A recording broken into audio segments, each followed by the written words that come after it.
Police ने लड़के को गिरफ्तार किया और थाने ले गए और लड़की जो है वो अल्लाह का शुक्र अदा करते करते घर पहुंची। अस्सलाम वालेकुम, कैसे हैं आप लोग। मैं हूं आपके साथ अदनान और आज की एक सच्ची कहानी आपको सुनाने जा रहा हूं। अपने बच्चों को ये कहानियां सुननी चाहिए ताकि उनको पता चले कि उनके साथ क्या कुछ हो सकता है। अब यूनिवर्सिटी में लड़के लड़कियां इकट्ठे पढ़ते हैं तो सबकी आपस में दोस्ती हो जाती है।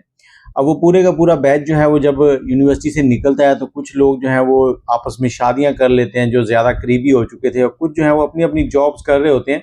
तो इनमें से एक लड़का जो है वो बड़ा वेल सेटल बन जाता है, मतलब उसकी जॉब भी अच्छी लग जाती है, पहले से ही खाते पीते घर का था। तो उसने क्या किया कि सबकी एक पार्टी रखी, जितने भी उस बैच के अंदर लड़के थे जो उस क्लास में, उसने सबको इनविटेशन भेजा। और इसी इनविटेशन के दौरान उसने अपने एक और दोस्त को भी इनवाइट किया जो कि कराची में जॉब कर रहा था।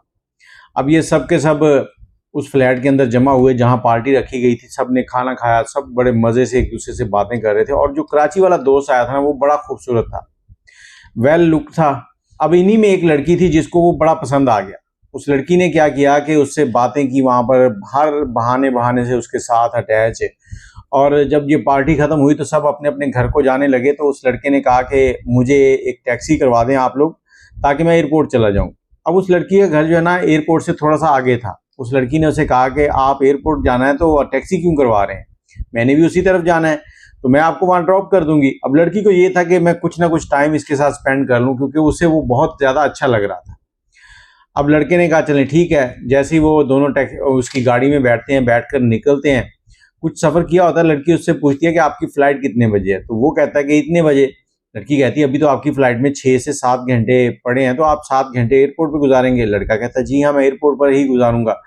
अब वो लड़की कहती है कि आप ऐसे करें, एयरपोर्ट पर 6-7 घंटे ना गुजारें, हम आप थक चुके होंगे, पहले आप फ्लाइट लेके यहाँ आए हैं, यहाँ पार्टी अटेंड की और आप वापस जा रहे हैं, तो कुछ देर रेस्ट कर लें। तो लड़की कहती कि आप ऐसे करें, मेरे क्वार्टर पे आ जाएं, मैं अकेली होती हूँ, कोई मसला नहीं है, आप वहां पर आके मेरे साथ रुक सकते हैं। लड़के ने कहा, पहले तो इनकार किया, लेकिन फिर उसने जब बार बार इसरार किया लड़की ने, तो लड़के ने कहा चले ठीक है, मैं आपके साथ चलता हूँ। लड़की के क्वार्टर पर पहुंचे तो लड़की ने क्या किया कि कहा कि मैं तो बेड पे सोने की आदी हूँ, और आप ऐसे करें, वो मैट्रेस पड़ा है, इस पे मेरी रूममेट जो है लड़की वो सोती है, अब वो घर गई हुई है, तो आप इस पे सो जाएं। अब लड़की जो है वो लेट कर सोने लगी। तो लड़का जैसे ही लेटा है, कुछ 1-2 मिनट गुजरे होंगे, लड़का उठ के खड़ा हुआ और लड़की को कहता कि मुझे भूख लगी हुई है। अब लड़की बड़ी परेशान हुई कि अभी हम पार्टी से आ रहे हैं, आधा घंटा पहले खाना खाया, ये फिर कह रहा है कि मुझे भूख लगी हुई है, अजीब इंसान है। लड़की कहती देखें घर में कुछ भी खाने को नहीं है, हम लोग पार्टी से आ रहे हैं, आपको भूख लगी हुई है। तो लड़की उसके बारे में ना अजीबोगरीब सोच शुरू होगी कि ये कर क्या रहा है। अब वो कहता कि घर में नूडल भी नहीं है। लड़की कहती नूडल नहीं है। फिर वो लड़का कहता कोई नीमको, कोई दाल, कोई ऐसी चीज़, कुछ भी। लड़की कहती देखो यहाँ कुछ भी नहीं है, लिफ्ट खराब है, सीढ़ियों से नीचे जाना पड़ेगा, तुम ऐसे करो नीचे जाओ, सामने दुकान है, वहां से जो लाना ले आओ, मेरा नाम लेना, खाते में लिखवा देना। लड़का कहता नहीं, मुझे तो डर लगता है, मैं बाहर जाऊंगा तो गुम हो जाऊंगा। अब लड़की बड़े परेशान कि जिस बंदे को मैं अपना आइडियल बना रही थी ये इस तरह का है, अजीब आदमी है, भुक्खड़, इसको हर टाइम खाने की पड़ी हुई है। मैं कह रही हूँ कि सो जाओ, रेस्ट कर लो, तुमने 6 घंटे के बाद जहाज में जाना है, सफर करना है, और ये यहाँ पर खाने की बातें कर रहा है। आखिर लड़की गुस्से में अपना जो ब्लैंकेट होती है वो उतार के फेंकती है और कहती चलो।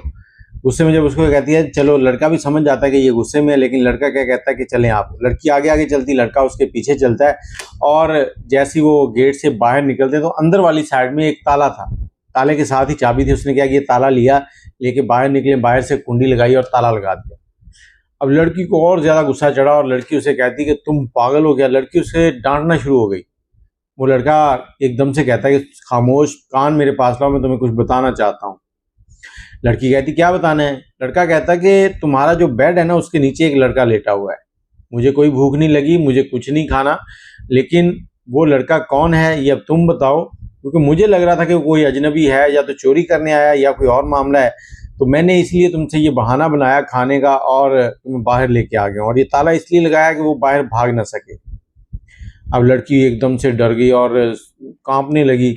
लड़की ने कहा आप क्या करें। उसने कहा पुलिस को कॉल करो। पुलिस को कॉल की है, पुलिस आई है। पुलिस ने आकर अंदर से उस लड़के को गिरफ्तार किया। गिरफ्तार करने के बाद उससे जब पूछताछ हुई तो उसने कहा कि हम लोग इस तरह के मामला करते रहते हैं। हम अक्सर उन लड़कियों को देखते हैं जो अकेली रहती हैं और उनके घर की चाबी किसी न किसी तरीके से हम बना लेते हैं। बनाने के बाद हम उनके घर में चले जाते हैं। पहले मैं जाता हूँ, मैं जाकर उसको काबू करता हूँ। उसके बाद मेरा जो बाहर पिछली तरफ एक दोस्त खड़ा है, मैं उसे कॉल करता हूँ, वो भी आ जाता है। फिर हम अपनी शिकार के साथ खेलते हैं। लेकिन आज इसकी किस्मत अच्छी थी कि इसके साथ ये लड़का आ गया। अब उस लड़के ने उस लड़की की जान बचाई। दोनों मुजरिम जो है पुलिस उनको पकड़ के थाने ले गई, उनको एफआईआर होगी, जो भी आगे के प्रोसेस थे। इधर लड़की जो है उस लड़के को कहती कि मैं आपसे एक बात करना चाहती हूँ। उसने कहा जी कहें। कहती मुझे आप बहुत पसंद आए हैं और इस वक्त जो आपने अपने दिमाग को इस्तेमाल किया है उसने तो मेरी और भी कह लो कि आपके लिए मेरे दिल में और भी जगह बना दी है। अब मैं आपके बिना नहीं रह सकती, मैं चाहती हूँ कि आप मुझसे शादी कर लें। लड़का कहता है कि हाँ मुझे भी आप पसंद आ गई हैं और मैं भी आपसे शादी करना चाहूँगा। उसके बाद लड़की ने अपना सामान क्लोज किया, जॉब को अल्लाह हाफिज़ कहा और घर चली गई। घर जाकर उसने अपने माँ बाप को सारा वाक़या सुनाया और उसके बाद इन दोनों की कुछ अरसे के बाद शादी हो गई।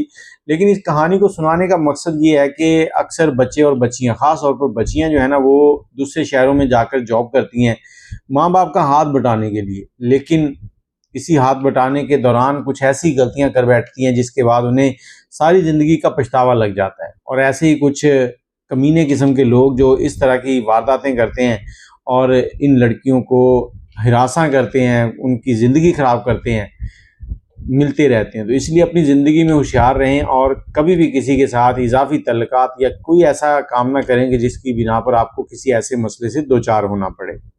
अपनी राय कमेंट में ज़रूर दीजिएगा। मुझे इजाज़त दें, दुआ में याद रखिएगा। अल्लाह हाफिज़।